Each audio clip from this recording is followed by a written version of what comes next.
दोनों के।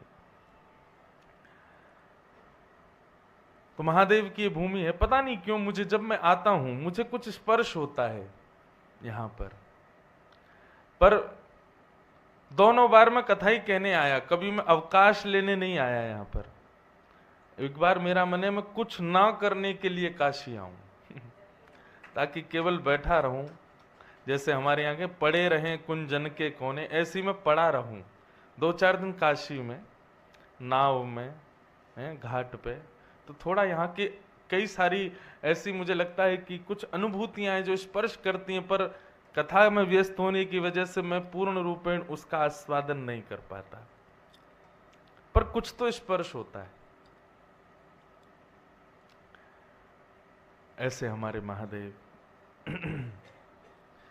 ऐसे महादेव के निज ठाकुर जी हमारे वृंदावन में श्री राधा वल्लभ लाल। जैसे आपके घर के ठाकुर जी हैं ना, कोई के घर में गोपाल जी, कोई के घर में त्रिभंग लली, मेरे श्रीनाथ जी गिरधर लाल, ऐसे ही महादेव के निज ठाकुर जी, सेवा के ठाकुर जी हैं श्री राधा वल्लभ लाल, जो कि वृंदावन में विराजते हैं। कभी कभी राधा वल्लभ लाल जी का दर्शन करने जाता हूं तो मन में इच्छा आती है कि कैसे बागंबर लपेटे हैं, सिर पर जटा जूट, हाथों में बढ़िया नाग लपेटे, गले में मुंड माला और हाथ में लिए आरती, और हमारे श्री राधा वल्लभ जी की आरती करते होंगे महादेव, तो कैसे दिखते होंगे उस समय। पार्वती जी रसोई बनाती हैं, महादेव आरती करते हैं, सेवा करते हैं श्री राधा वल्लभ लाल जी की। कथा तो पता हो, श्वेत द्वीप के ठाकुर जी हैं श्री राधा वल्लभ जी, और आत्मदेव नाम के ब्राह्मण ने महादेव की ऐसी उपासना की, ऐसी उपासना की, महादेव प्रसन्न हो गए। आत्मदेव ब्राह्मण जो था बड़ा अकिंचन था बेचारा, उसको तो धन की आवश्यकता थी। वो चाहता था महादेव को प्रसन्न करके मैं ऐसी मणि मांगूं, ऐसा रत्न मांगूं जिससे मेरा घर धन धान्य से भर जाए। महादेव प्रकट हो गए, बोले मांगो आत्मदेव क्या चाहिए। बोले आपके पास जो आपका सबसे प्रिय रत्न हो वो हमको प्रदान कर दो। महादेव के नेत्र सजल हो गए, बोले कुछ और मांग ले, मेरा प्रिय रत्न मत मांगे। आत्मदेव बोला, बोले देना है तो फिर वही दो। उसको महादेव के नेत्रों में आंसू देख करके उसको लगा शायद बहुत ही ज्यादा महंगा होगा रत्न, शायद मेरी पुश्तें तक खाती रहेंगी। बोले महादेव अब तो वही रत्न चाहिए। बोले भैया तेरे पांव पड़ूं, तू जो मांगे सो मांग ले, कैलाश का राजा तुझे बना दूं, पूरा पर्वत तेरे नाम कर दूं, पूरा ब्रह्मांड का नायक तुझे बना दूं, लेकिन मेरे हृदय का प्रिय रत्न मत मांगे। आत्मदेव हट करने लगा, अब तो मुझे वही चाहिए, मैं भी तो देखूं ऐसा कौन सा रत्न। तब महादेव ने एक वस्त्र में लपेट करके अपने हृदय के सबसे प्रिय रत्न श्री राधा वल्लभ लाल जी को प्रदान किया। आत्मदेव तो बड़ा दुखी हो गया लाल जी को देख के, ये रत्न है। और महादेव तो अंतर ध्यान हो गए, वियोग सह नहीं पा रहे थे। आत्मदेव बड़ा दुखी हो गया, बोले मैंने तो रत्न मांगा था, मैं तो धन धान्य की अभिलाषा में था, ये क्या आ गया मेरे पास, अब इनकी सेवा और करो, खर्चा और बढ़ गया मेरा तो। अब उनकी बेचारे की इत्र सेवा करता, वस्त्र पहनाता, भोग वोग लगाता, लेकिन देखता ऐसे ही था। बोले जे और आ गए मेरे घर में, वैसी मेरे यहां कमी इतनी धन की। तब महादेव ने ठाकुर जी की वंशी को भेजा, बोले आप जाओ। बंधुओं, भगवान की वंशी साधारण नहीं है। कुंज, निकुंज, निवृत निकुंज, 3 लीलाएं हैं भगवान की। लीला एक ही गाई जाएगी, पर निश्चित है कि यहां सुनने वाले अगर निकुंज तक उनका प्रवेश है तो उनको निकुंज की लीला दिखेगी। उनका प्रवेश केवल कुंज तक है तो उनको कुंज में ही दर्शन होंगे। और यदि उनकी भक्ति भावना, नाम जब गुरु निष्ठा खूब हो गई होगी तो निवृत्त निकुंज का दर्शन होगा। अब कुंज निकुंज निवृत्त निकुंज अंतर क्या है? अब देख, कथा में कोई भी गाऊं, कथा में कोई भी बोलूं, अगर आपका प्रवेश केवल कुंज तक है तो कुंज में ग्वाल बाल भी दिखेंगे, अष्ट सखियां भी दिखेंगी, नंद बाबा यशोदा भी दिखेंगे, वृषभानु कीर्ति मैया भी दिखेंगी, और फिर इन सब के संग श्यामा श्याम भी दिखेंगे। ये कुंज की लीला। लेकिन यदि भावना थोड़ी और सुदृढ़ होगी तो लीला वही गाई जा रही है, लेकिन किसी किसी को वो निकुंज में दिखेगी। निकुंज में कौन है? केवल अष्ट सखियां और ठाकुर जी और लाडली जी, बस। वहां पर ब्रजवासी नहीं है, वहां पर नंद नंदन यशोदा नहीं है, वहां पर केवल सखियां हैं और श्यामा श्याम। लेकिन किसी की भजन भाव स्थिति यदि अत्यंत सुदृढ़ होगी तो लीला में उसको निभृत निकुंज में प्रवेश मिलेगा। वहां केवल दो हैं, लाडली और लाल, बस, और कोई नहीं। परंतु ठाकुर जी की निभृत निकुंज लीला में जहां किसी का प्रवेश नहीं है, वहां एक का प्रवेश है, और वो है वंशी। वंशी ने ठाकुर जी की निवृत्त निकुंज लीला में भी प्रवेश किया है, वहां का भी दर्शन किया है। इसलिए ठाकुर जी की वंशी, जो लोग भी घर में सेवा करते हो, केवल आरती के समय धारण कराया करो, बाकी के समय वंशी ठाकुर जी के बगल में विराजमान किया करो। क्यों? अरे वो खुद भी रसिका है, वो निरंतर ठाकुर जी के ध्यान में लगी रहती है, ठाकुर जी के चिंतन में रहती है। और दूसरा भाव ये कि ठाकुर जी पूरे दिन वंशी लेके रहेंगे, श्रमित नहीं हो जाए, इसलिए वंशी नीचे पधराओ, केवल जब आरती करने जाओ तब वंशी धारण कराओ। ये पुष्टि मार्ग में ऐसा नियम है, वंशी को केवल आरती पर धारण, शयन में आरती में धारण, मंगला में आरती में धारण, आरती में वंशी ही रहेगी ठाकुर जी के साथ। तब महादेव ने मन में विचार किया, बोले आत्मदेव ले तो गया ठाकुर जी को, इससे सेवा नहीं हो रही है। तब महादेव ने वंशी को भेजा, बोले आप जाओ। और वंशी ही श्री हितरवंश महाप्रभु के रूप में प्रकट हुए, विचरण करते करते आत्मदेव के पास आए, आत्मदेव से ठाकुर जी की याचना की। ठाकुर जी ने, किशोरी जी ने कृपा करके हरिवंश महाप्रभु को कह दिया कि आप इनकी दोनों पुत्रियों से ब्याह करो,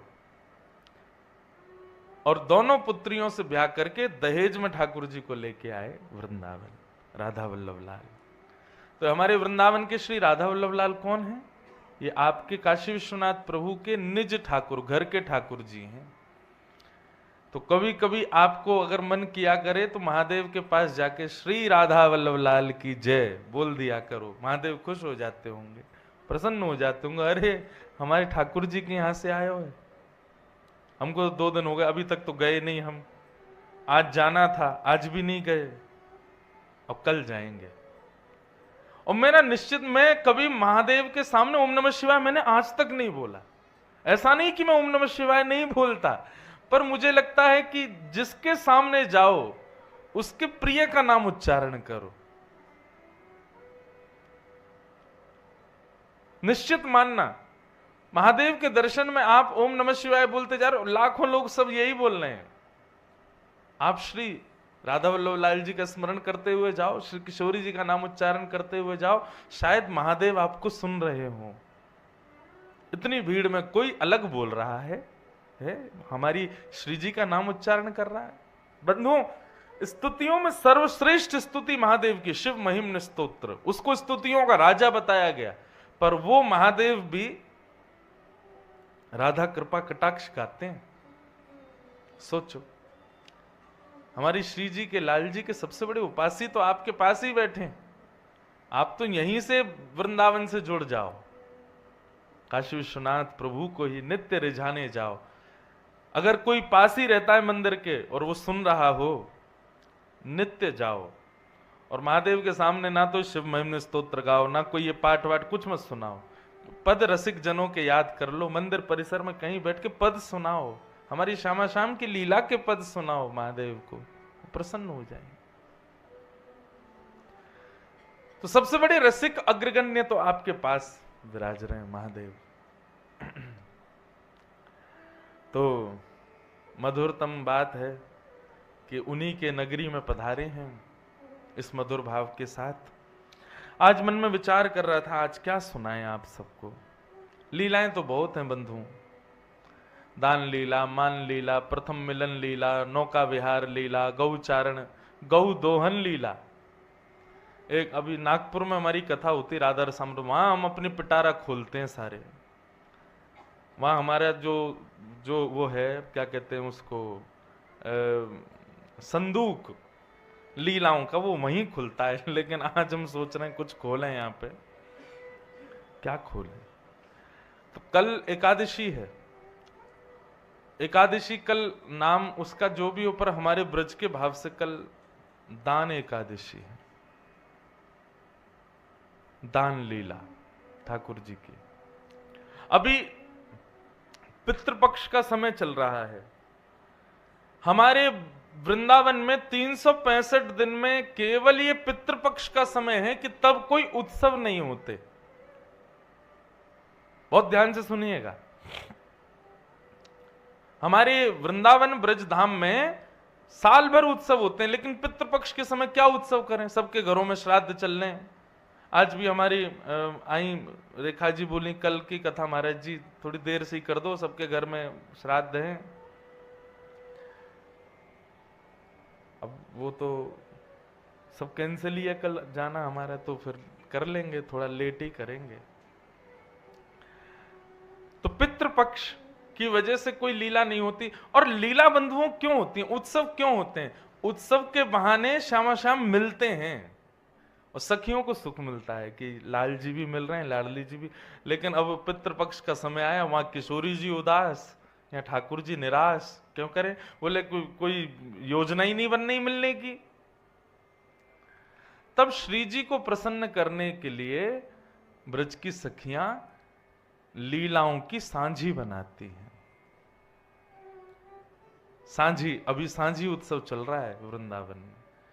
तो क्या करती हैं? बोले ठाकुर जी की सुंदर मधुर लीलाओं को और किशोरी जी की लीलाओं को सांझी को कलाकृति के माध्यम से सखियां बनाती हैं और बना करके फिर श्री जी को दिखाती हैं। तो श्री जी की स्मृति में वो दिन आ जाता है जिस दिन वे श्याम सुंदर से मिली थी, तब ऐसी लीला हुई थी, ऐसे बोल रहे थे, ऐसे चल रहे थे, अरे इसमें तो ये हुआ था, यहां ऐसे हुआ था। इस प्रकार से सांझी उत्सव श्री जी करती हैं। तो वही सांझी उत्सव हमारे ब्रज में चलता है।